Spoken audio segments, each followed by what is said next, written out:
Menteri Koordinator Bidang Perekonomian Erlangga Hartarto menegaskan Indonesia memiliki peluang dalam pengembangan ekonomi hijau. Hal tersebut dikarenakan penerapan ekonomi hijau dapat menciptakan lebih dari 4,4 juta lapangan kerja per tahun dan juga investasi baru.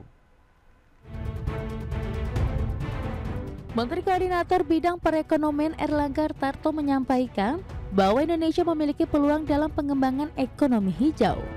Ekonomi Indonesia bertransformasi menjadi ekonomi hijau berkelanjutan, menyeimbangkan aspek ekonomi, sosial, dan lingkungan, sejalan dengan target SDGs Paris Agreement dan sesuai dengan visi Indonesia Emas 2045 dan target NZE 2060.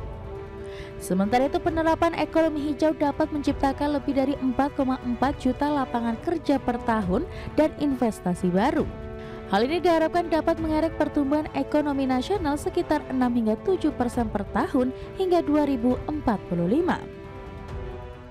Ekonomi kita bertransformasi menjadi ekonomi hijau yang berkelanjutan, menyeimbangkan aspek ekonomi, sosial, dan lingkungan, sejalan dengan target SDGs, Paris Agreement, dan sesuai dengan visi Indonesia Emas 2045, dan target net zero emission di tahun 2060.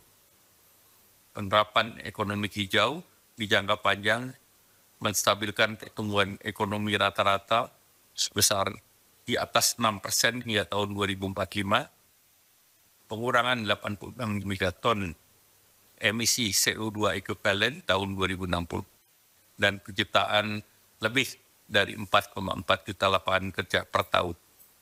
Untuk itu, sangat tepat bahwa ekonomi hijau ini penting agar kita bisa setara dengan negara-negara maju dan lepas dari middle income.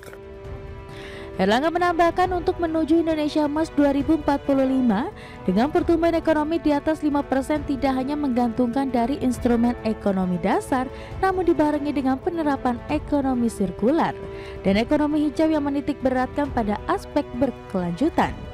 Tim Liputan IDX Channel.